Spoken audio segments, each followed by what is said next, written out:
ফালৰ প্ৰোটোকল মেইনটেইন কৰি কেইবাজনো প্ৰাৰ্থী লগতে প্ৰদীপ হাজৰিকা ডাঙৰীয়াও প্ৰাৰ্থিত্ব প্ৰত্যাশী হিচাপে আছে। এতিয়া প্ৰদীপ হাজৰিকাই ক'ৰ পৰা খেলিব ইলেকশ্যনত? ইয়াত আমি দেখিলোঁ আমগুৰি সমষ্টিটো বিলুপ্ত হ'ল আৰু আমগুৰি সমষ্টিটো এতিয়া কিছু অংশ নাজিৰালৈ গ'ল আৰু সৰহ অংশটোৱেই শিৱসাগৰ সমষ্টিত আছে। গতিকে শিৱসাগৰ সমষ্টিৰ এই আজি বিধায়ক বুলিলে আমাৰ যেনেকৈ মানে অখিল গগৈৰ কথাটো আছে, ঠিক তেনেকৈ আমাৰ প্ৰদীপ হাজৰিকাৰ বিষয়টো আছে। গতিকে যিহেতু অসম গণ পৰিষদৰ এইটো এটা এই আসনখন আমি কেইবাবাৰো জিকা আসন, আমগুৰি হিচাপে দেই, শিৱসাগৰ হিচাপে কোৱা নাই মই।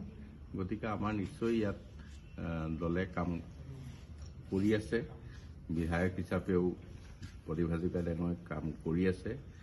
গতিকে এইটো নিশ্চয় আলোচনাৰ মজিয়াত এটা ভাল সিদ্ধান্ত হ'ব বুলি আমি আশা কৰিছোঁ। এতিয়া নহয়, সেইটোতো আমি আসনখিনি বুজাবুজি হোৱাৰ পিছতে প্ৰাৰ্থিত্বৰ বিষয়টো আহিব। গতিকে আসনখিনি আমি মিত্ৰজোঁটৰ মাজত আমি কেনেকৈ কোনখন আসন কোনটো দলে ল'ব তাৰ পিছতেই আমি প্ৰাৰ্থীৰ কথা ক'ব পাৰিম। বিজেপিক ইতিমধ্যে অসম গণ পৰিষদে শিৱসাগৰত বেলেগকৈ কিবা ৰণকৌশল প্ৰস্তুত কৰিছে? নাই, মই তেনেকুৱা কথা আজি বিতৰ্কলৈ যাব নিবিচাৰোঁ, কাৰণ এটা খুব সৌহাৰ্দ্যপূৰ্ণভাৱে আমাৰ মিত্ৰতাৰ বিষয়টো আগুৱাই আছে আৰু এই সময়ত মই সেই বিষয়বিলাক আনিবলৈ নাই বিচৰা। কিন্তু মই প্ৰথমতে কৈছোঁ যে যিহেতু আমগুৰি সমষ্টি হিচাপে বিধায়ক প্ৰদীপ হাজৰিকা ডাঙৰীয়া আছিলে, গতিকে সেই বিষয়টো আমি আমাৰ আলোচনাত ৰাখিছোঁ যাতে আমিও ইয়াত এখন আসন পাবলৈ সক্ষম হওঁ। কথা বতৰাবিলাক চলিব। এই বিষয়টো আচলতে আমি আমাৰ মাজত বৰ বেছি আলোচনা নকৰাই ভাল। কিয়, আমাৰ আজিৰ দিনটোত আমি সকলোৱে একেধৰণে মিলিজুলি আগবাঢ়ি গৈ আছোঁ।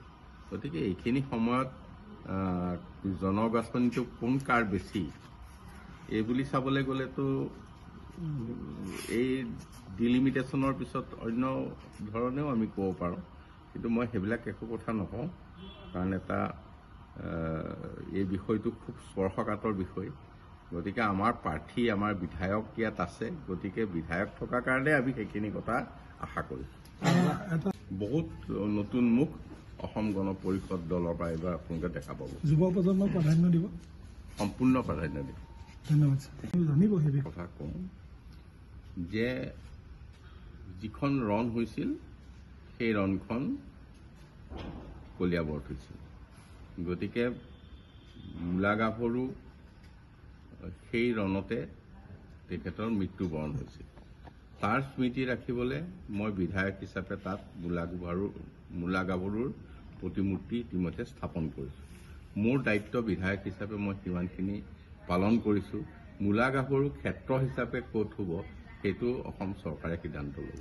আপুনি মূলা গাভৰুৰ প্ৰতিমূৰ্তি এতিয়া আপোনালোকে অসমত ক'ৰবাত মানে মূলা গাভৰুৰ মানে প্ৰতিমূৰ্তি দেখিছে নেকি? আছে নেকি ক'ৰবাত? মই কিন্তু দেখা নাই এতিয়ালৈকে, থাকিবও পাৰে। কিন্তু কলিয়াবৰত মই বিধায়ক হিচাপে দায়িত্ব, সেই স্মৃতি মই ৰক্ষা কৰিছোঁ, মোৰ দায়িত্ব মই পালন কৰিছোঁ, বাকী সিদ্ধান্ত চৰকাৰে ল'ব। চাওক, মোৰ দায়িত্ব এজন বিধায়ক হিচাপে মই সিমানখিনি পালন কৰিছোঁ, তাক মই সম্প্ৰসাৰণ কৰিব পাৰিলে আৰু ভাল পাম। কিন্তু তাৰ বাহিৰে মূলা গাভৰু ক্ষেত্ৰ বেলেগত হ'ব নোৱাৰা কি কথা আছে? যিকোনো ক্ষেত্ৰতে হ'ব পাৰে। যিকোনো খবৰৰ বাবে যোগাযোগ কৰক আমাৰ এই নম্বৰত 9181 307 221।